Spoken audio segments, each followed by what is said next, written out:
Welcome to the Sacred Highlands podcast. Hello, beautiful souls, and welcome back to Sacred Highlands podcast. Before we begin today's conversation, we invite you to gently arrive with us. Take a slow breath in for 4. Hold for 4. And breathe out for 4. Again, in for 4.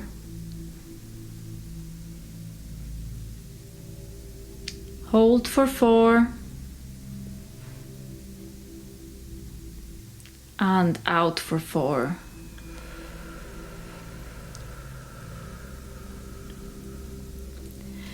Let yourself soften into this moment. Today's episode is a truly special one. We are joined by Kate and Lainey, the beautiful souls behind Ishka, a space rooted in breathwork, somatic healing, and deep transformation.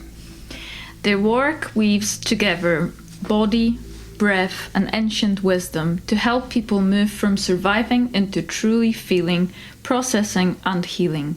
Kate and Lainey, welcome. It's so lovely to have you with us. Thank you so much. We're so glad to be here. Yeah, thank you. Yeah. Thanks for having us on your podcast. So let's begin with the heart of your work, Ishka. For those who may not know, what does the name mean and why did you choose it as your energetic signature? So Ishka is Gaelic and Gaelic for water.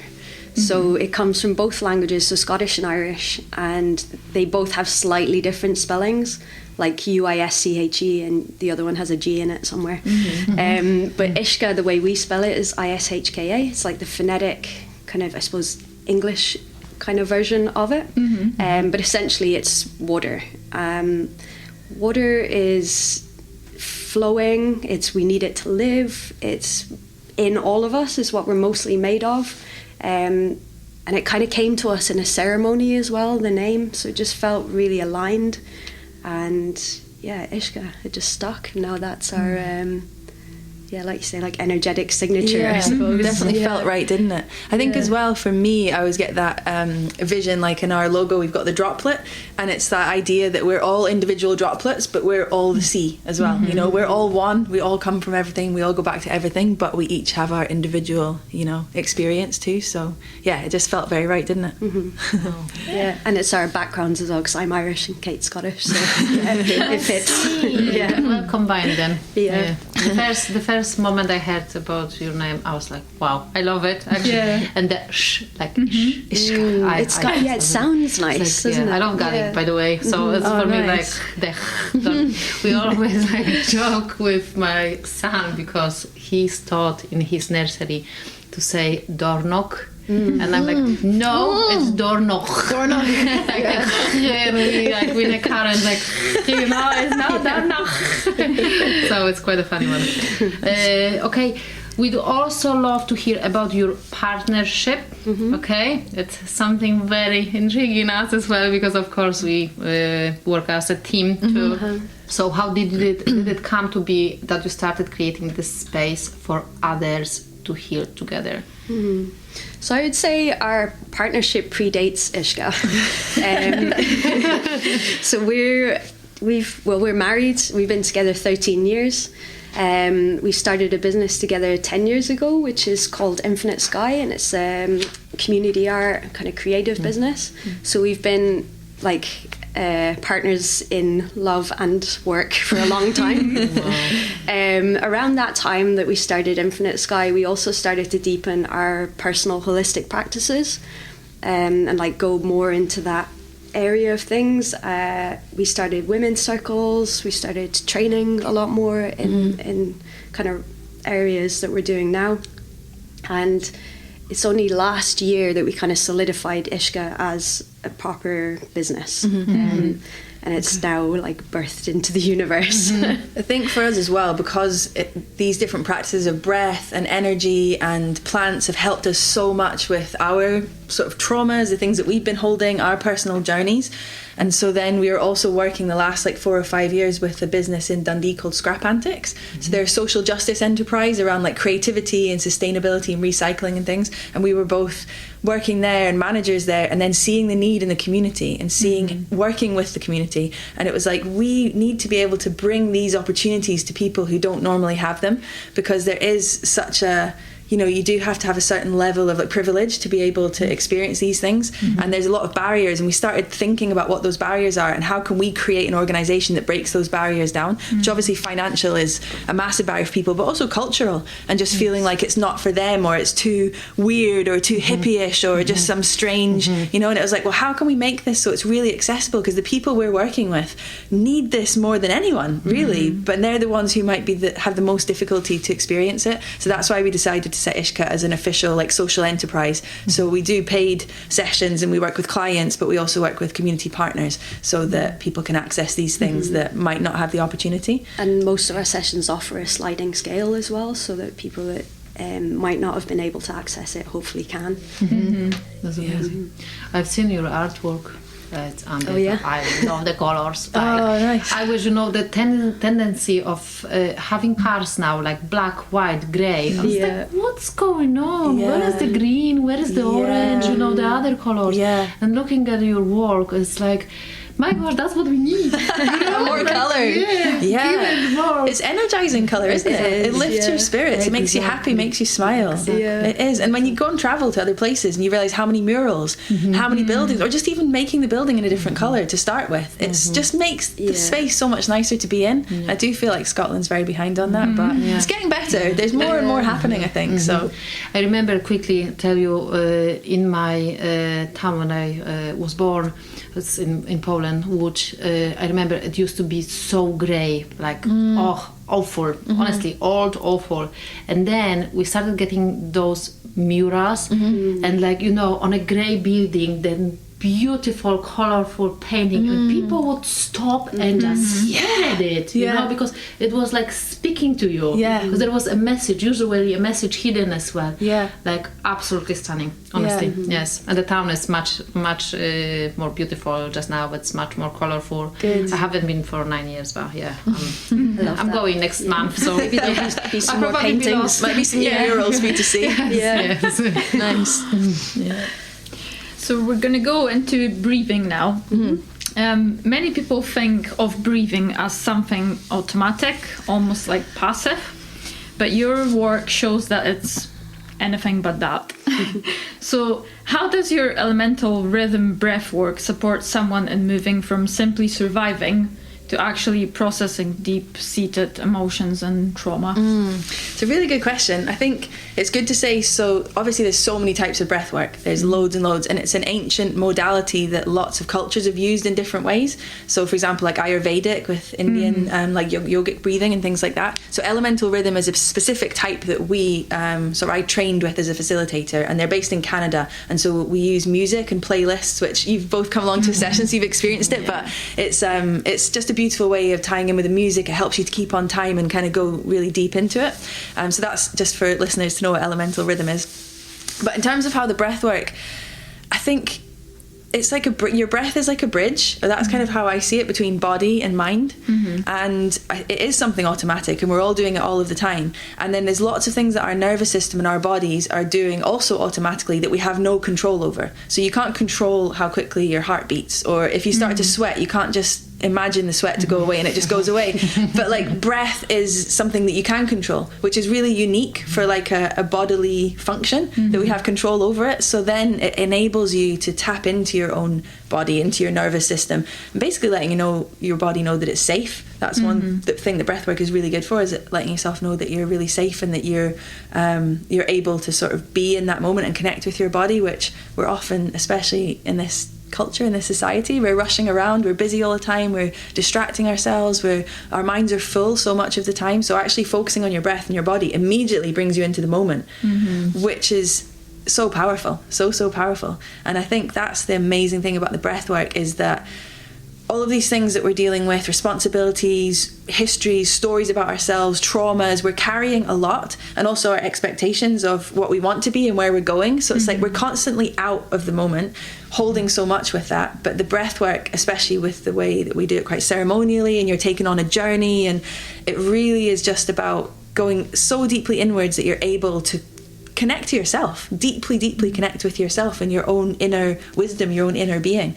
And a lot of that time that guides you to release and to let go of the things that you're carrying, because actually we don't need to carry them, and it helps us to let them go.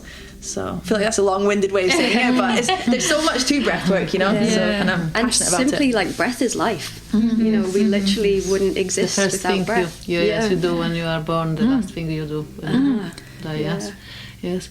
I have to say, I need to add something up in here, because of course I've experienced the breath work with Kate and Lainey, and honestly it's just, I still don't know how to describe it.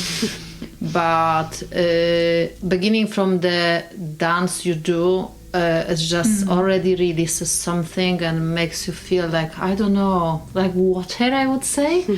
And then yes, with the actually breath exercises, you know, at some point I've been practicing breathing slowly with pauses and, you know, meditation and stuff like that, but I still thought at some moments that, oh my god, that's too much for me, like I don't know if I be able to keep going, you know. But I did, thankfully, but it was quite challenging, I would say, and for some people I can see it like, oh, they may be struggling, but of course it's not about like keeping up, it's like pushing doing yourself as much as you can at that moment.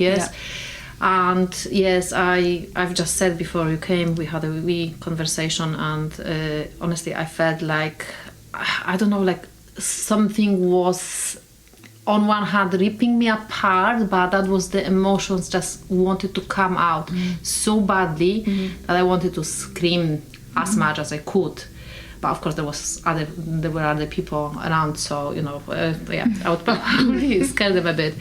But it was so powerful. It's like, especially when it was like a bit of meditation about the child, meeting a child who was like your younger ourselves, self. yes, my younger self, our younger self. And that was so powerful that I didn't realize that I had so much yet going on in my body, you know. And it's so funny, because I've been doing my healing journey for like 3 years now, like meditating actually almost every day, and still, okay, there is still something. Honestly, I was like, okay, when it's going to... I don't think there's ever an end to the healing journey. I don't think so. Everything's layers, like, to me, and it's just, the deeper you go, and then you might reach a point where you've kind of like plateau almost, where you can be in a good place with it, so not feeling like I'm having to do this inner work all of the time, but then something else will happen and the universe will bring it back to you again. How deeper can you go? How much more can you learn about yourself and release and become completely whole, I guess. So there's never an end to it. I was looking, for word there, but okay. And lessons circle back. You know, they're like, oh, you've learned that, have you? Let's try again. You and think you learned that? Give you a test. And I think just to add as well that it's not just your stuff, it's ancestral as well. There's loads that has come before you. There's loads in society that we're carrying. Like, it's not just...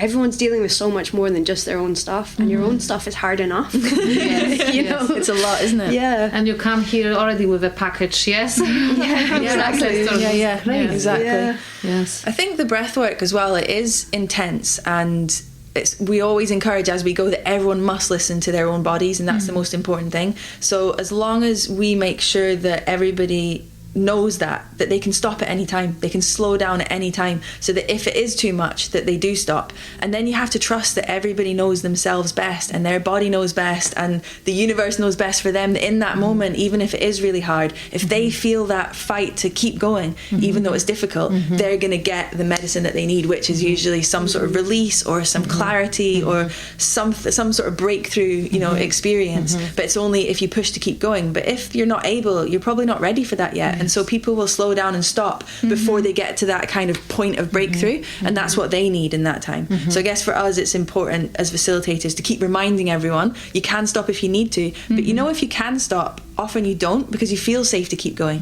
Whereas if someone was shouting at you like pushing through, keep going, it's too much, you know. But if you keep you can stop if you want to, but if you're able, I encourage you to keep going. You can do it. I believe in you. You're gonna keep going because you want to, you know, you want to get there. So I actually felt like that at one point, and I was like, well, I'm coming to the point where I can't feel my hands, and it's like and in my head I was like, just let go, just let go, just let go, go with it, go with the rhythm, you know, just breathe it, as it should be. I think pushing those edges is where the magic happens as well. When you enter the unknown. It's wow. And what I felt for the first time in my life, after the breathing exercises, the breath work, I felt like I was surrounded with some energy, like myself, and around me there was a huge amount of energy. I was like, wow, you feel so alive. So big, like, like light and big, like, you know, in terms of energy. It's like, wow, that was amazing. It's one of the things that I love about the sessions is how different they are for everyone, because we're leading, and it could be up to, like in Dundee our groups go up to like 18 people at a time, and so you're leading the same session, but and essentially it's the same music, it's the same journey, and one person could be literally in floods of tears about this huge thing that they're going through, and someone else is just wakes up from it like, I'm energized, I feel so happy, I just want to go for a walk, you know, and speak to people, you know. And then other people are like, I just feel so peaceful, and we get that a lot, loads of people. It's like, my brain never stops, it just stopped, and it all went away, and it felt such a relief, and they just feel really calm, and they look so blissed out, and they just float out of the session, and it's like, it's so cool. And they're like, I didn't sleep, but I wasn't here, and I don't know where I was. What just happened? I think people often don't know what to expect, and it's hard to explain it until you experience it. So quite often at the end, you know, and it's like, we do some sharing, it's not compulsory, but everyone can share if they want to, but quite often you get to the end and lots of people are just like, what even was that? Like, what just happened? I don't even and you're like, it's the magic of breathwork. It's cool. Recently, it's funny because recently, I had a client, and it was a Reiki session, and she was like, I didn't fall asleep. I was like, okay, did you not? No, I didn't. Okay, so I was like, what was the reason you started laughing? Did I? I was like, yes, like properly giggling. I was like, no. I was like, yes, you did. Oh, I can't remember any of that. Just in another space. There's so many different layers of consciousness to experiencing. We're often just either sleeping, which brings in dreaming, that's a whole nother thing, and then awake. But I love there's these different, you know, ways that we can access these in between, like liminal spaces, where a lot of magic happens. Absolutely. That was definitely magic. That was. Can we speak about safety and trauma a bit? So I would like to ask Kate, with your background in trauma-informed coaching, what are the most important elements of sacred space holding that allow someone to feel safe enough to truly surrender during a session? It's a really good question, and it's something that's so important, because obviously with these kind of intense experiences, the last thing you want is to re-trigger a trauma and for someone to end up having a panic attack or becoming really overwhelmed. So it is something that's really, really important. I think the two key things are people feel in control, and that comes back to the last question, you know, encouraging people to always trust their body, listen to their body, know that they know themselves best, and they can stop at any time. You're always in control. You don't have to keep going, you don't have to push yourself at all. So I think knowing that you're in control all the time is a big part of any like trauma-informed facilitation, because you don't want to take anyone's control, take their power, because that's what's happened to them before. So you always want people to feel their own sense of power and sense of agency, that they're in control at all times. And the other thing is informed consent, and making sure that people are consenting to anything in that experience. So like, you don't have to put the eye masks on if you don't want to. We always tell everyone it's encouraged, because it really helps, but if you don't want to, you don't have to. You don't have to, you know, sometimes we place a hand on people, it doesn't always happen, but we always check when everyone's lying down with their eye masks on. If you're not comfortable with that, please put your hand up now, so that you can sort of say that in privacy, because again, you don't know about someone's physical traumas they've experienced. You don't want to, like, if you're in that, like we say, a liminal space where a lot's happening and going on, and someone just comes over and puts a hand on your chest, that could freak you right out. So I think consent and feeling in control are important, but also it's just the space that you create as soon as people come in, and that's like being really welcoming, being really kind, making sure that we're regulated in our nervous systems so that we're really calm and grounded, because other people are going to regulate to where we're at. And then also like Lainey gives everyone a feather cleanse with the Palo Santo, so that helps people to feel a bit calmer, even just the scent of that. We always open a sacred circle of space before everyone arrives there and ask, you know, our guides and our allies to help us to hold that space so that people feel safe and they feel welcome and they feel, you know, able to kind of go deep if that's the right thing for them on that day. So I think all of those things kind of combine, and then probably intuition as well. I think everybody's different, and in the moment you can sense, you know, get out of your head and you can feel if some people like need a bit of extra something, or like we were taught that in our training a lot. Sometimes the prompts that you say, like you'll say it at this exact right time that someone really needed to hear, but you didn't know. In the moment you just say it, and afterwards someone will be like, oh, I was really feeling overwhelmed and you said that, and that was exactly what I needed. So you have to trust your intuition too, and just kind of like feel into the session and see. I think it's also who you're working with, because the sessions that we do up here are very different to ones that we do in Dundee. Well, we do some that are similar, but we also work with different groups, like different communities that need a very different approach to the sessions.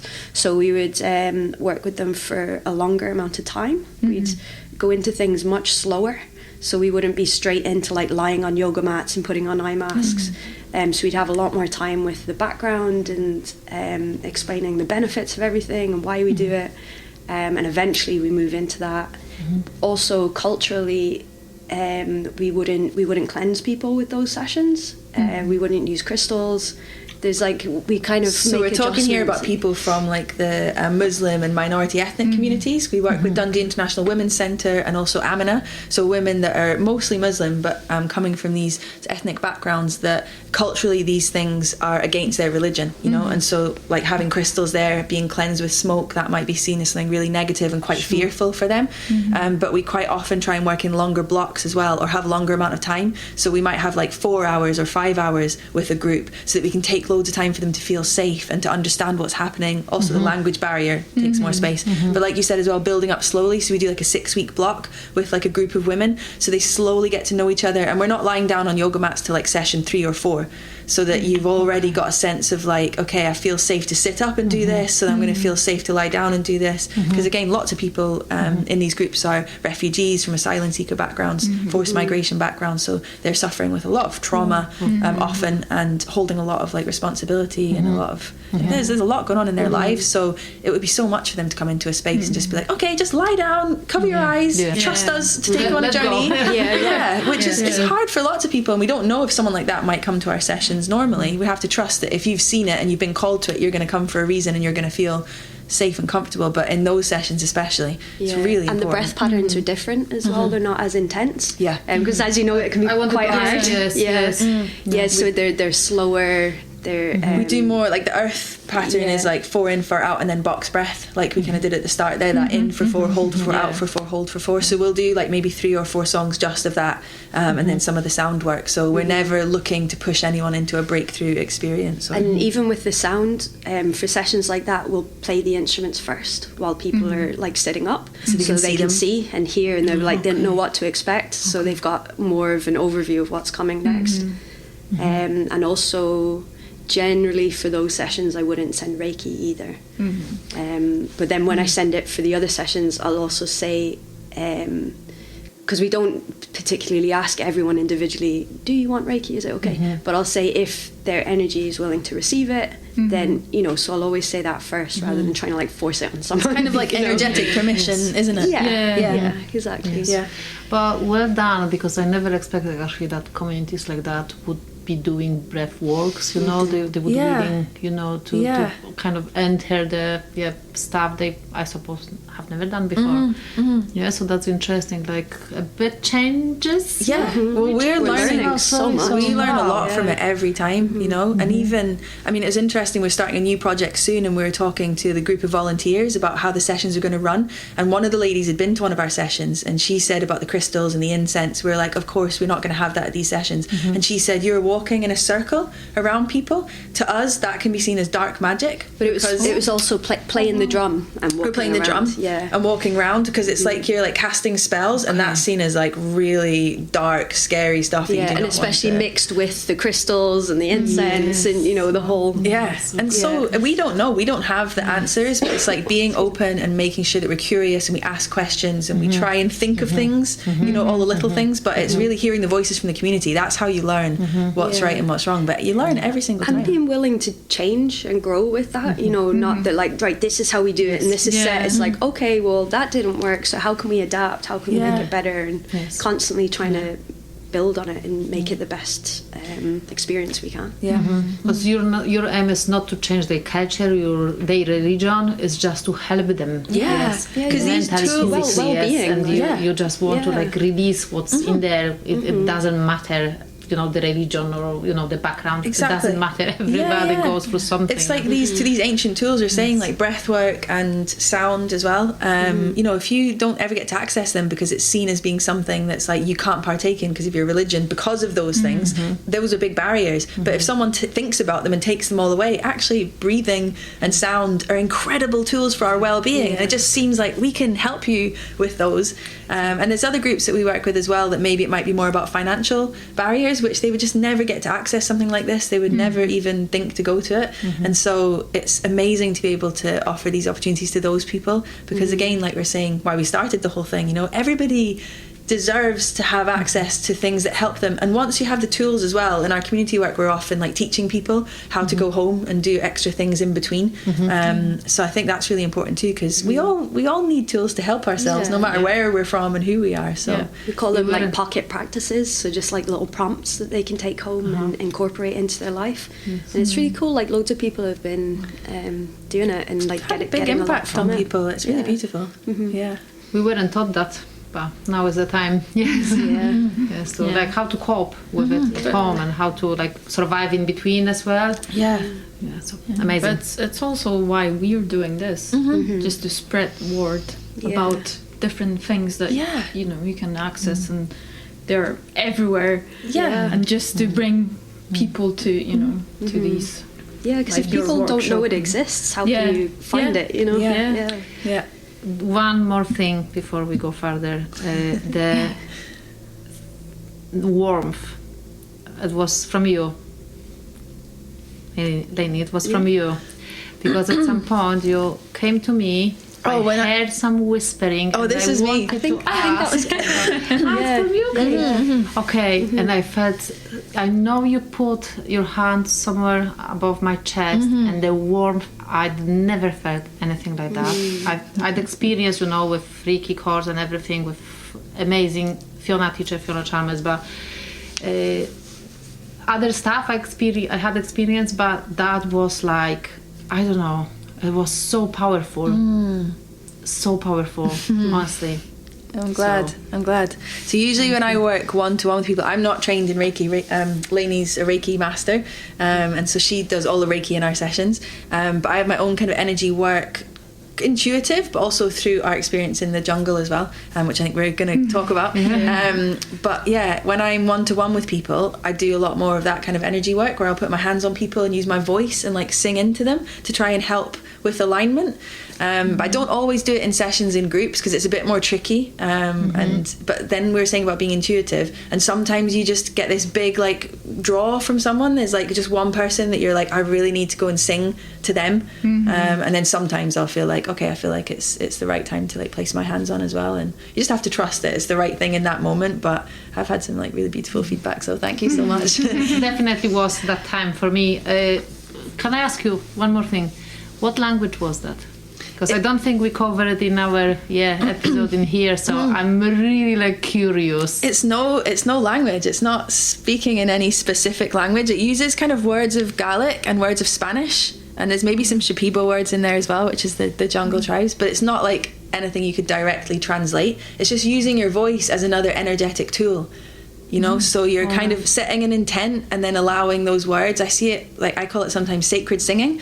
So you're kind of just allowing like your voice to be another tool that helps that person. But I that really, frequency and vibration like, helps bring alignment. it's such a, it's for me though, I feel like it's not coming from me. It's like a conduit, and I'm sure you must have felt that with Reiki as well. And you know, when you're in the flow of the universe, it's like I'm not deciding what happens in that moment. I'm just like allowing it and trusting myself. Because at the start, when I first began, I felt really silly, and I was like, oh, people are going to be thinking this is stupid, or they're going to be laughing, or they're going to be thinking, oh, I wish she'd be quiet, I'm trying to relax.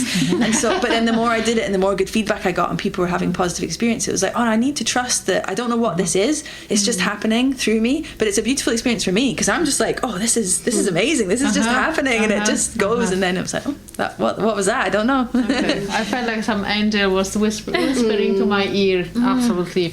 Again, another experience that I can't explain, you know, but it did work. Yeah, it's interesting because I get a sort of language that comes through me as well, but it's totally different to Is it? yours. Yes. Yeah. Wow. So I don't know where these things come from. Sometimes you don't need to know as well. Yeah. Do you know what I mean? There's so much that goes beyond words, isn't it? It's like, well, if it's working, if it's helping people, then just go for it. We'll see tomorrow what happens. So I would like to ask you about the guided movement that you do before the breath work itself. Why is it so important, and what is the body expressing that the mind often can't access?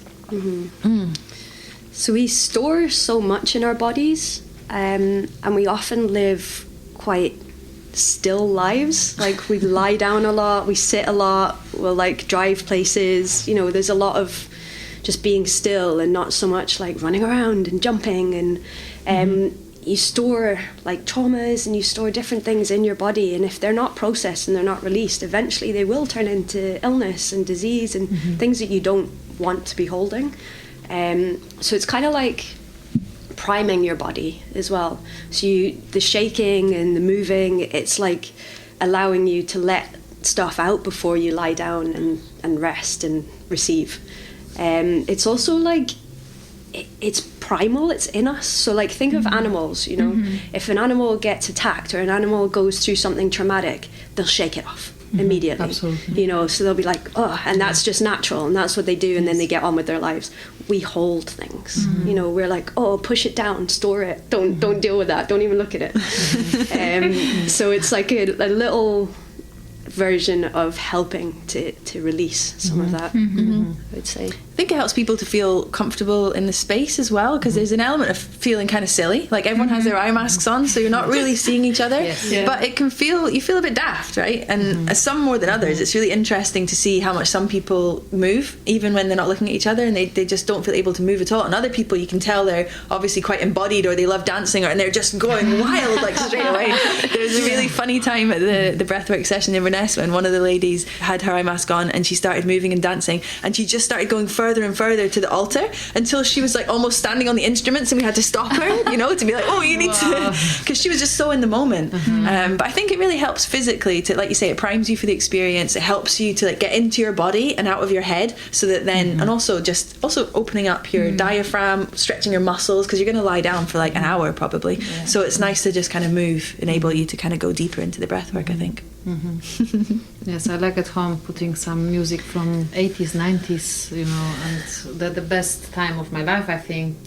And then just, you know, feel it, and go and dance, and, you know, close my eyes, and even sing sometimes. Yes, but with so many people at home, it's not often possible, but I love it, and I feel like, yeah, I'm releasing it. Dancing is so ancient, again, isn't it? Dancing and moving our bodies and drumming and being around a fire, those things have been done for like thousands of years, and it's kind of more recent, I suppose, that they've been like taken out of our culture, and it's only in specific places, like, oh, if I go to a club to dance or a class to dance, you know, but actually dancing is so good for you. It makes you feel amazing. Yes, absolutely. Endorphins and everything, I've got a question which I'm very looking forward to hear the answer to, about the Amazonian connection. So you spent time with the Shipibo tribes in Peru.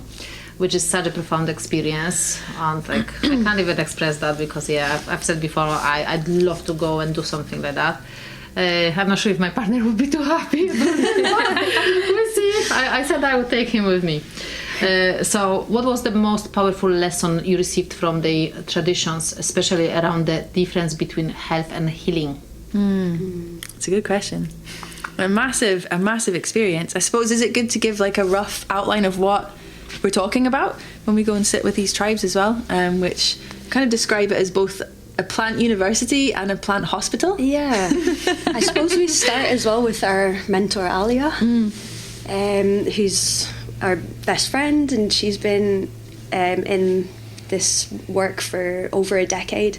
So she used to come and stay with us after her visits to the jungle and like bring us back little like magical gifts and tell us about everything she's been through, and we'd always be like, wow, we'd love to go one day. And then she decided to bring some people with her to the jungle, which is how we ended up going last year. So that's kind of how it all aligned, because it's like you mentioned before, you want to go but you don't know who to ask or where to go, or it's a big thing to just like go into blindly, so we were so lucky to have that connection. So it was a beautiful group of 8 of us that went away together. It was really, really cool. Do you want to How long did you stay there for? We were there for 3 weeks, so we were away for 5 weeks, but we were actually in the jungle for 3 weeks.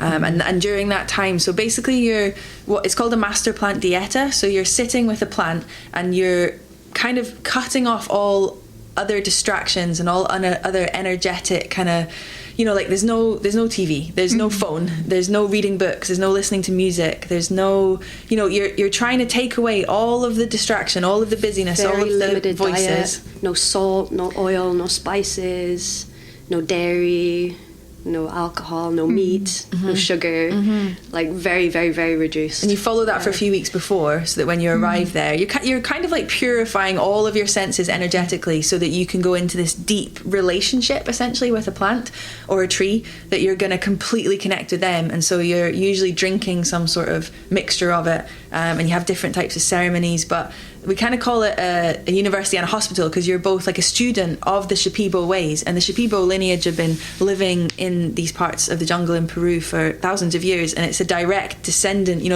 They're singing the songs and using the practices that have gone so far back they don't know where they started, which is amazing. And so you're getting to learn. You'd go in and study in the morning, and you'd have a class with your maestro, which some people use the word shaman. So over there they say maestro. Or curandero. So you would go and sit with them and learn from them about like how to use the Shipibo language in order to help people and support them, how to use sacred tobacco as well and do tobacco cleanses, how different plants work, how to hold space. But then Ikaros, their songs that they teach us. And each Ikaro is a different plant, and I mean there's just so much in the culture that is about connection to land and nature, and so you're learning in order to bring it back, because they have only really recently opened it up for Westerners to go over and do these sorts of things. And some people are doing dietas over there, they might be for a year, and we're only going for 3 weeks, so you're only having a certain level that you can kind of experience of it. But it's because they felt the calling, like the jungle and the plants are asking us to reach out, like the world is on fire, we need to help. We can't just stay closed and be like, these are our practices and nobody can have them. So that's now why they've kind of opened it up a lot and enabled people to go and learn from them and bring it out here, like the ripple effect. But then you're also a patient, so it's like being in a plant hospital. You go and you to your maestro and you tell him energetically, physically, spiritually what you're dealing with, what's your ailments, what you want to receive, and he gives you this big, okay, you're going to come on this day, you're going to do a purge of this, you're going to drink this, you're going to be sick, you're going to do this, and you're going to cleanse. And like, it's really intense physically. There's a lot of fasting as well. So we went for like 2 days with no water and no food, and then I carried on for another 2 days with no food. So you kind of have a choice of that as well. Some people do it completely in silence, so they'll spend the whole 3 weeks and they won't speak to anybody else other than their maestro, because they don't want to. You become so open energetically because you're sitting in all these ceremonies and having all these plants, and you're like, even looking at people sometimes or hearing a conversation could really like spin you out, you know, if they're talking about something intense from the outside world. It's like you're really, You have to be really careful with open, what you're taking and you have to be very in. careful. But it's all to cultivate this experience with the plants. And I think that leads me back to the question about what's the most powerful lesson.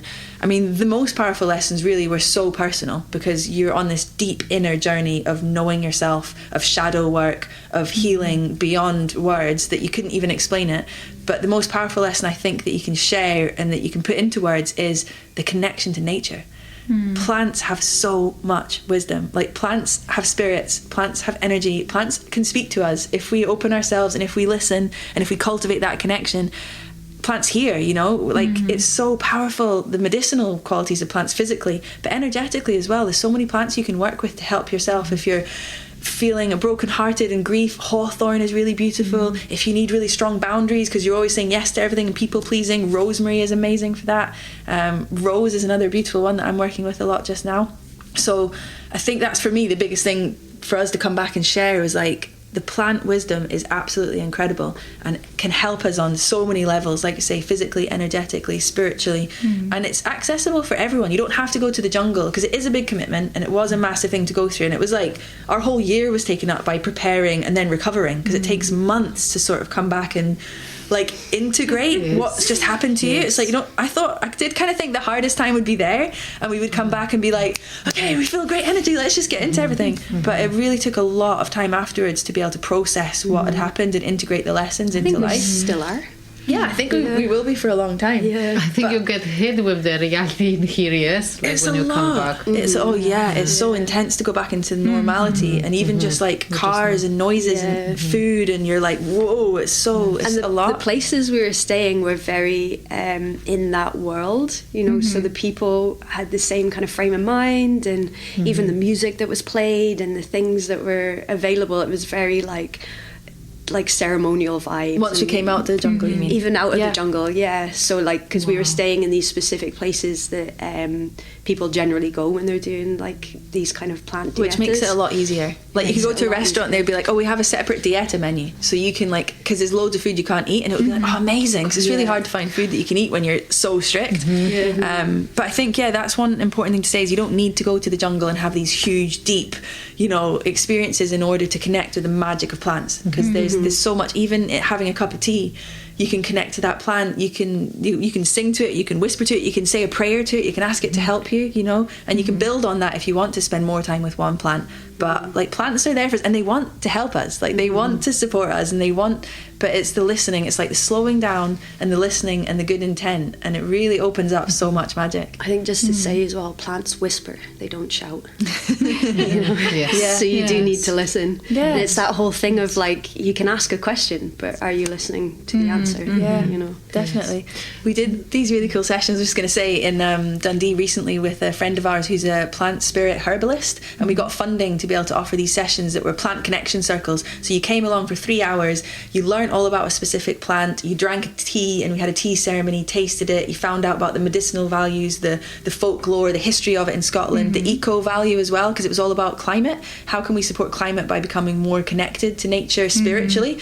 And then we would do the 2-hour breathwork sessions that we do like up here, so you would go into the full breathwork to connect to the plant, and even the meditation was all about connecting to that plant spirit and the sound journey, and people's experience was like incredible. It was really cool. interesting. Yeah. So I feel like there's so much more we want to do with that as well, to enable, because breathwork opens you up, and then if you need to be open for the plants to come through, it kind of just helps that connection happen. So That was also funded through Dundee Changemakers Hub, so it was more like around climate, and it was Wendy Dooner was our friend that we collaborated with, and she's got a really cool book as well, and she's working on her second book. So yeah, if you want to Plant check out Spirit more about Herbalist, Plant Spirit Herbalist, she's amazing. It's proven that when you speak to plants, they grow better. Yes, when you really like. Yeah. I remember one plant given by my granda, and I was so scared to like mess up with it, because I always respected my granda, and I knew how much he looked after his plant, and then he gave me the one, Big responsibility. I was like, oh my god, and I remember him telling me, speak to it. Yeah.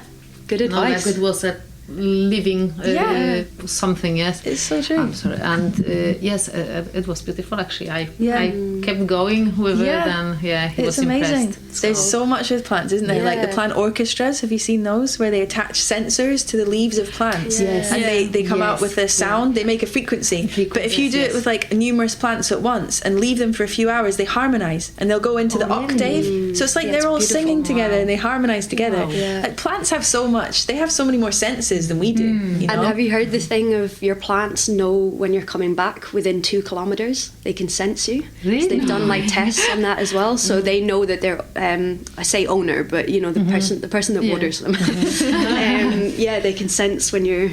Like it's such a wide range as well, you know. Wow. There's so much more. There's so much Plants are amazing incredible. science coming out about plants that backs up things that people have been doing in the jungle for thousands of years. They know it. You know, they felt it. They've communicated with these plants. They don't need a scientist to tell them. But in our Western world, it's like we need the science, and then people go, "Oh, it's a real thing."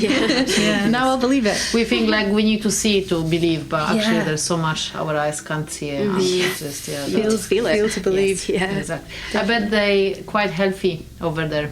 The Amazonian people. Yeah, I'd say so. They're very fit. Yeah. Especially if you live out in the jungle like that, because it's like an hour and a bit trek from the nearest road. Yeah. And they've got a whole, you know, we thought it was going to be very, like just sleeping on a pallet, you know, like it would be very rough and ready. But I would say it's like bougie jungle what we got, because it was nice. Like We were pleasantly surprised. you had your own little hut, like you had a really nice bed with a mosquito net, like there was a chef there cooking all the meals, you know. So, but you they get a desk and a hammock in your hut as well. so it was a really nice space, you know, but also they'd had to carry all of that there. So, you know, the people who are actually living there, they're tough, you know what I mean? They're strong and tough, and I'd say, they are definitely healthy. Yeah. The huts just had mosquito nets around them, not walls. So we often had like things in there as well. So sometimes you'd come back and you wouldn't know what to expect in there. There was a lot of mad animals in the jungle, wasn't there? Yeah. It's just raw nature. And it never sleeps. There's constant noise, but it's so amazing. Like there's like a peacefulness to it though as well, even though it's so loud. It's incredible, and it changes at different times of the day. You might hear like the frogs or the monkeys, or you know, it's like layers and layers and layers of all this. You didn't have amazing earplugs. I couldn't sleep. I had to wear earplugs. It's so noisy, like the crickets and the toads, and it's like really intense. Yeah, so I had earplugs in.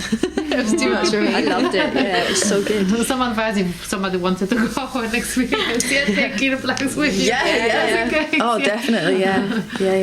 Perfect. Thank you.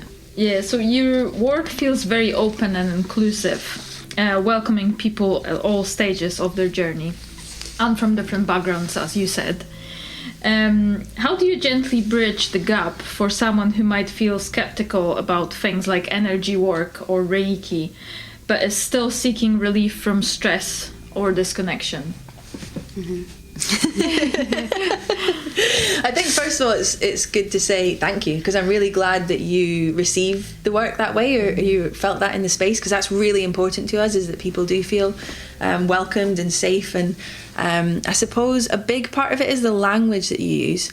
So if we were to put out a poster that said, okay, we're gonna have an altar and bring an offering, and it's gonna be on the full moon, and we're gonna dance around a fire, and we're gonna release our inner shadow, you know, if I saw that, I'd be like, oh yeah, I'm in, that sounds great, because I've got an interest and a background and I love that. But to so many people, that's like straight away they're like, that's weird or hippie-ish or strange, or they just wouldn't feel comfortable. So I think it's also about the language that we use, like on our website, on our posters, on our advertising, is making it really accessible. And that's the most important thing, so it doesn't feel super strange and weird and out there, because it doesn't have to be. It can be all of those things, but it doesn't have to be those things. So I think language is a big part of it, isn't it? And thinking about your audience as well, so you adapt the language depending on that. So if we were doing the sessions that we were speaking about earlier with people from different communities, we'd use really simple language, not just to make it feel accessible, but also because language can be a barrier. You know, we don't know what level of English we're dealing with, and we can't speak any other languages, so we have to like simplify it, make sure it's easy to read. I feel like breath work, people understand breath, and sound baths. Like lots of people know now about sound baths. So those things have become a lot more mainstream. So people can see that and go, oh, I could try that. Like that feels accessible. Reiki, like people generally know what Reiki is. Definitely more so. But I was going to say with the Reiki and the energy work, it's always there, but it's not like front and center. So then if it is something that feels weird to you, it's not going to be the thing that turns you away. And then we say on our website, if you don't feel comfortable to receive Reiki, you can let us know and we just won't do it. And as you say, you always ask energetic permission. So it's kind of like weaving the energy work is in there. And also we sing during our sessions, and that's part of what we learned in the jungle, was about using our voice as a tool to sort of help people and to help them, support them in that space. But again, it's only what you get from it in that moment. So we're never like forcing on anyone. We're never, do you know what I mean? It's kind of like it's woven in, but I feel like it's in a way that doesn't ever kind of weird, or it hasn't so far weirded anyone out to the point that it others them or alienates them. So it's like a kind of subtle like balancing of it all. I think. They kind of have control over the session. Like all the time. They can't say, oh, I don't like it, or thank you very much, or something. So it's not like they have to do whatever you I don't know, encourage them to do. Because there may be some people like, I don't know, I don't feel like, I don't think it's happened ever, It's kind of up to you what you take from it too, because you could be lying there and allowing that in because you want to feel it, and you're in that space where you're able to release. But also if you're not ready for it, you won't, because you'll have a barrier up, and maybe that's a safety barrier because you're not meant to go deep in that moment. Absolutely. And so, or maybe it's because you need a few sessions. So some people like, they keep coming back and they have a different experience every time, and after a while they're like, whoa, that was so powerful, because they needed that time. Everybody's so different, aren't they? So I think there's definitely that's definitely part of it. Yes, perfect. Yes, can we touch a bit about the power of being witnessed? You speak about the magic of being witnessed in your one-to-one sessions, which I'm really looking forward to, as we spoke before recording the podcast. So why is it so powerful to simply be seen, heard, and not judged in the healing process? I absolutely love this question. I think this is such a good question. We were speaking about it in the car on the way here and talking about our experiences of it. And I think there's something about being held in what I would call loving awareness that is so powerful, because we don't often experience it. And we might have obviously intimate moments in a relationship or with a partner, but often there's not many opportunities in life to actually just feel completely seen and completely held and completely safe with another human being in an intimate way. It just doesn't happen that often, but there's something so, like, I think there's a deep human need for it, and we don't often know that it's there. We don't often realise until you experience it. And that's what a lot of people say after the sessions, not just the one-to-ones. I think the one-to-ones are powerful because it is just the two of you, so it makes it even more intimate and it makes it very, very personal. But even in the group sessions, a lot of people will say, I felt so held and I felt so loved, and almost like a mothered like energy of someone just like holding you. And like, we are all internally, we have our inner child, we are all going through a lot. So for like someone to like make you feel, like just give you that blanket, to give you the beautiful smell, to sing to you, and to just hold you, and we put so much love into what we do, that we're trying to radiate that out as we're doing our sessions. Is like, we don't know you, we've never met you before, but we're all humans, we're all one, and we want you to feel loved and to feel cared for in this moment, and which also allows more insight, more release, more clarity. So I think that feeling of loving awareness, which like Reiki is another really good example of that, like having a one-to-one Reiki session. I love that experience as well, because it just it's so beautiful for someone to take that time and attention and care with you up close, to just be with you. It's beautiful, like it's so beautiful. I've noticed in my practice a lot, to do with touching the person's head, and like especially Reiki at one point, but with like even the head massage, Indian head massage, just touching the head, like gently movements. I feel sometimes like I have a child lying on the bed, and I know they do feel it, like they do feel safe, because it's like your mom, patting your head. It's like, you're safe, you're here, I know you're amazing, you're beautiful. That's how I feel it. And I quite often feel like a mom. Yeah. Even there is somebody, much older lying on my on but the it's bed. that energy, isn't it? Yes, it's yes, nurturing, absolutely. it's caring, and a lot of us don't experience that after childhood, and hopefully we do get to through our relationships or even through friendships or whatever that might be. But a lot of people don't, and some people you might be the only person they hug that week. Lots of people don't get hugs, they don't get closeness. And also, like, there's a lot of research coming out about somatic work, so body-based healing, and we regulate our nervous systems off each other. Like, obviously we all understand that if you come into a room and someone's like stressed and shouting and anxious, you're suddenly like, ugh, you go up like that too. So the opposite of that is if somebody is like really just touching you really gently and calmly and softly, like your whole nervous system, it's like you melt inside, in a really beautiful way, because it's just that feeling held and feeling cared for and feeling loved that I think is really, really, really powerful. So it's an honor for us to be able to hold that space, because it takes trust for people to come into the space.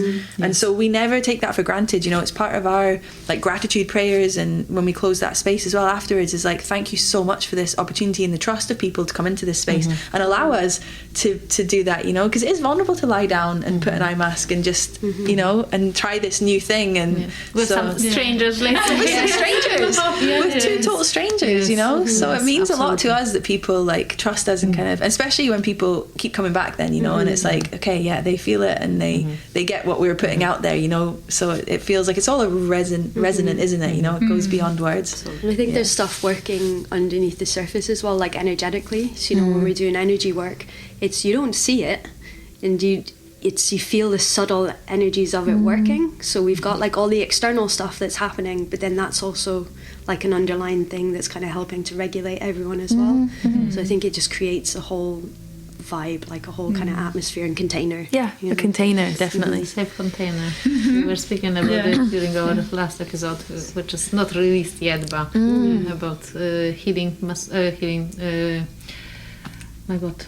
holistic massage. Oh, nice. So yes, and the power of touch, and I love that what you said, Katie.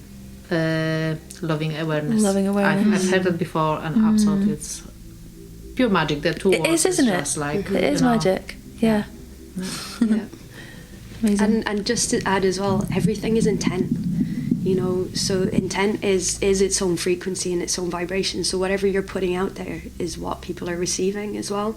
So it is that like loving attention that we're hopefully putting out there and creating that feeling in the room too. So after a deep session or breakthrough, people often return to their everyday life, work, responsibilities and routines. How do you help your clients integrate that experience into real life? And are there any simple practices they can use between sessions or to support themselves? Yeah, this is another good question, because again, we were speaking about it and we were like, to be totally honest, this question made us think that there's definitely more that we can be doing, because we were like, well, what do we do to help people to integrate? I think it's difficult in the nature of these sessions because someone might just come once and we're never going to see them again. So it's hard to help people integrate. If you've got a one-to-one client and you're seeing them regularly, it's a lot easier because you can go deep, you can check in with them, you can make sure that you're really supporting that integration. Or in our community sessions, you might see people for 6 weeks. So again, you've got a lot of opportunity to give them tools to take home. Sometimes there's shared WhatsApp groups as well, so they can have peer-to-peer support, which also helps. But with these sessions, because they're one-off, it can be difficult in a way. So we do give people the advice at the end in order to integrate, like time in nature, journaling is really important, doing some really simple breath work yourself at home, but also reaching out to a friend and speaking to someone. And so we always let people know the lines of communication are open. And that we're here. We send an email reminding them that as well. So I feel like we open the door to support with integration because we're here if people need us. But then we also kind of trust like people are just integrating it themselves in their own way.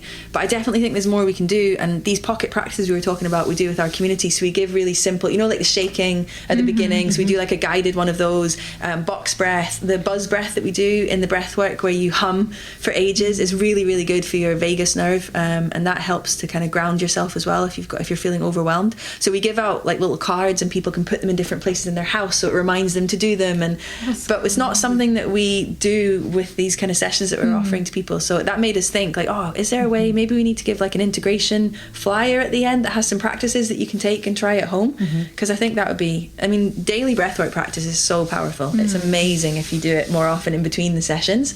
It's really incredible what you can get from it. But we also squish a lot into our 2 hours.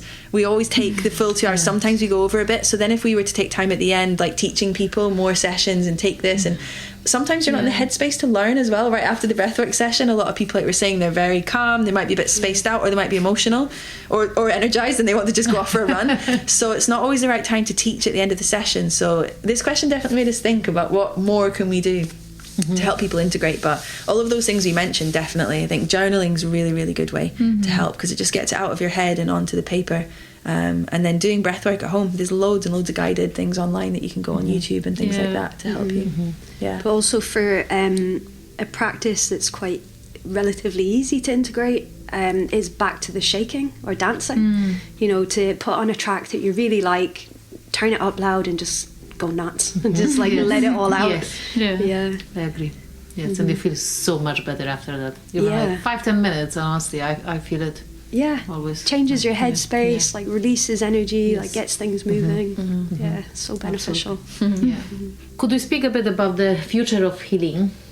And it's another one, exciting one, because you know, I kind of, we've been witnessing like how it, when we started actually the podcast, even before the podcast actually, it was like a few years ago, it was hard to even imagine that it would start growing so fast, rapidly, you know. And now we actually, whenever we speak about Reiki or other ways of healing, it's like people know about it. Okay, more and more. They're not like, oh, you're something like, we know what are you talking about? It's like some witch or something. Because back on the day, they would take it like that. So I would like to ask you, looking ahead, having worked with different communities and people from all walks of life, where do you see healing evolving in the next decade?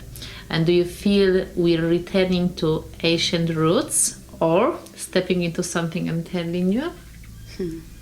I think it's both. I think we need to keep our traditions. We need to keep like where everything came from and honour that and connect with that. But also it's a different world now. You know, the world has changed and we need to adapt with it. So I think there is room for a new modern way of doing things. And also the rise of technology is probably a lot to do with why people know about these modalities now that didn't before. And I think as well, people are feeling like an inner call for something real and something they can connect to and something that's like ancient within all of us. And since COVID especially, I would say there's been a big change, you know, because people are trying to heal, you know, not just from like COVID itself, but from what happened to the world. Like, you know, that was a huge thing that we all collectively went through. And I don't think we even fully know the repercussions from that yet and what changes have come. But I do feel like it's going to be positive for like the healing journeys of everyone moving forward. Because people don't want to just lean into big pharma and go down that route. They want to find something more holistic, more healthy. Like people are more health conscious in general, I would say. So I don't know. I don't think it's very black and white. It's like I suppose COVID as well, it just made everyone stop. And so I think then people realise, they prioritise like what's important. So many people like left their jobs or moved places or, you know, changed relationships, because it was like, it's when you stop is when you have the space.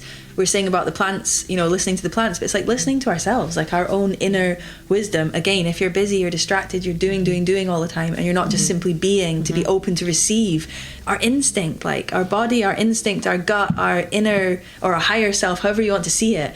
There's so much wisdom there that we are our own medicine. Like we know what's right for us, but if we're so distracted and busy with everything else, it's hard to tune into that. It's a practice, but the more you do, the easier it becomes, definitely. But yeah, I mean, I think it's interesting the thought of where is healing, you know, health and well-being going to go in the next 10 years? Because who knows? In some ways it's kind of scary because, you know, there's like the guy that wants to stay really young and he's injecting himself with weird like his son's blood and Oh, really? Yeah. don't even this, well, let's not even go into this guy, but I mean there's people that are going, they're taking like technology down the route of like how they can use technology to heal, and like they're like, we're data and you need to gather the data about your body, like biometrics, to optimize your, you know, and that's like a whole. And I'm not judging anyone that does that, because they're using the tools, the technology that we have to enable themselves to be physically healthy. But that also seems very at odds to me with the ancient roots that we're talking about, like these lineages, these traditions, these cultures that know that the wisdom lies in nature, and we are nature. The wisdom lies within us, within plants, within making space for connection. But for me, I definitely think it's about breaking down the barriers and making things accessible. Like you say, more people are talking about it, more people are open to it, but there's no gatekeeping. You know, we're all in this together. Let's like people that are, oh, I'm a guru, and you have to do it my way, or you have to pay all of this to come and experience this, and there's no other healing. Or like only I can do it, you can't. Only I can do it. It's like that's the opposite. You know, what we're really trying to do with Ishka is like break down the barriers, but give people the tools, give people the experiences, so that they feel empowered within themselves to be able to find their own health and well-being and their own stability in this crazy world. Because the more you can find your own, I'd say, alignment, and to stay grounded in yourself and in your being, in your deep knowing and your wisdom, the tools that can help you to do that are vital, because then you're able to navigate the twists and turns of like the global situation, relationships, like just life being hard, you know, all of those things. But if you're grounded and aligned within yourself, and a lot of that for me is like daily practices, it's massive, it's about having regular practices, because we can go to ceremonies and we can go and have these like mind-blowing experiences, but if we don't integrate them into like daily small changes and habits, it's the small is the powerful, you know. It's like that's where the big transformations, I think, happen for people. So I'm really interested to see where things go in the next 10 years. I think as well, things are starting to move into the mainstream too. So I've heard about like hospitals incorporating Reiki as complementary therapies, like things like this, you know. So it's making it more accessible, it's making it more like normalized, but also like you were saying earlier about people need the science, or they need a doctor to tell them evidence. So then if you're in a hospital environment and your nurse is giving you Reiki, then you're like, cool, like this is obviously legit, you know. So you're kind of more open then to receive it as well. It gets kind of validated, I guess, by the system in some sort of way. People, it's like the conscious awakening, the global awakening. That's what we've been like experiences, and more people are waking up. And I think the COVID, exactly, because people also were going for walks, so being a bit closer to the nature. And it also, you know, opened the eyes, the third eye. Yes, okay, there is more than work, you know. Family running after the money all the time. What is life really about? Exactly. And there is more and more people complaining now. Why are we here? To just, you know, get born, then what? Work and consume. Exactly. And what, die? You know, is it all about it? So definitely. You can feel it, that there is like a big change, and the more that grows and builds. And I think that like speaking to people that have these experiences is the most powerful thing, because that's what makes it seem real and seem accessible for you as well. So like loads of people coming back to our sessions and then telling other people and bring them to sessions, because when you hear it off someone, it's not just some distant like, oh, I've heard of breathwork, but I've never done it, I don't know what it's all about. But if someone tells you, oh, I went to this session and it was really powerful and I felt amazing after it, you should come, then you're going to try it. And that's the same with all these different modalities, you know. They only seem weird until they're not weird, and you try it and you go, then you experience it for yourself, and as soon as you feel it, then it's not this strange distant thing. You can't say it didn't happen. You can't say that. It's your life experience. So you're like, and you want to quite often you want to share that, you want to tell people about it, because you know that lots of people you know are also holding things and dealing with things, so you want to spread it and give it to them as well. And the more we all do that, the more it's going to build. But I mean, this podcast is like a perfect example of that too. Like you said, you're spreading like that learning and that knowledge about loads of different modalities as well, which is really cool. And I love that, because the more you hear about it, it makes it seem like accessible or interesting, or you might just hear a hint of it and they're like, oh, maybe I'll try that, or maybe I'll you know, go and work with that practitioner or whatever. And it just it all connects and spreads together, doesn't it, as we all grow and uplift each other. You know, Yes, absolutely. We've had a feedback that somebody got a client via the podcast, because somebody had listened to the podcast and it's like, That's so got good. in touch with the practitioner. Yeah. Another one, actually, it was, I think yesterday, my friend asked me, are we still doing the episodes? Because I haven't seen anything. I wonder if I missed it. That's so nice. I was like, no, we actually had a wee break, but no, we've got something actually coming up very soon. So that's cool. it's so nice to hear that somebody listens to it and really takes out of it the most important. Yes, and I've witnessed my friends like changing so much. One of them with depression, and she's so like confident now, and not like overconfident, but I can see her like growing, blooming. I was like, my God, what is going on with you? Like I love seeing you, watching you like changing,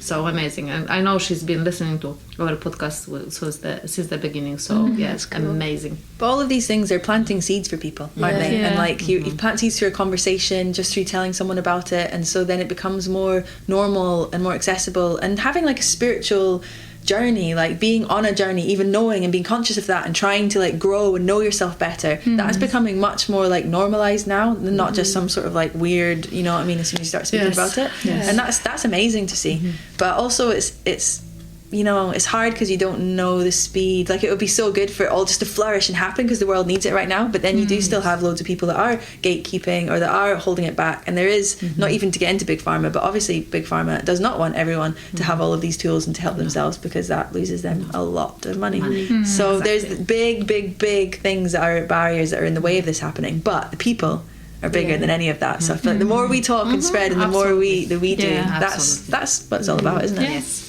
So to close, we'd love to leave our listeners with something they can take away today. If someone listening feels stagnant or blocked right now, like their energy isn't moving, what is one simple thing they can do with their breath or body to gently begin restoring that flow? I think that it comes back to something that we've mentioned a few times, which is about this dancing and movement, because it's literally the opposite of stagnancy is movement. And so simply just putting on your music that kind of gets you moving, some beats, and then breathing deeply whilst you just move your body. It's so basic and it's so simple, and it sounds obvious, but we often just don't do it. But it always changes your energy. It always helps. It helps you to feel more open, you feel more alive, you get your heart beating, you get your body just feels better, and I just think that's probably the most powerful thing I would say for someone that's feeling stagnant and blocked. I think there's lots of different kind of somatic practices and breathwork practices that are good for different things, like calming your breath. Obviously just counting your breath and slowing your breath down and doing long extended exhales is so good for you if you're wanting to ground into the moment and sort of be present and just down-regulate your nervous system. But definitely for someone that's feeling a bit stagnant and blocked and is just looking for that kind of just to feel more in the flow, it's like just move, get out, move, shake, dance, jump. Yeah, definitely in nature if possible. Always good. Definitely. Perfect. I remember doing that quite often when I was like a teenager, younger, and honestly now I'm like, okay, why do I not do it anymore? Like what's stopping me from that, Of course there's like plenty going on, but I can still do it. I can still find the 5-10 minutes during the day, put some music on and just go. Just go for it, Shake it off. Amazing. So to close, Kate and Lainey, thank you so much for sharing your wisdom. It was absolutely amazing. Your presence and your work with us. This has been such a beautiful and expansive conversation, I have to admit. Absolutely. Mind-blowing again.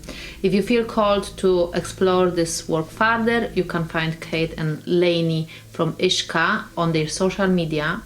We've got Instagram at we.r.ishka, and through their website www.we-r-ishka.com.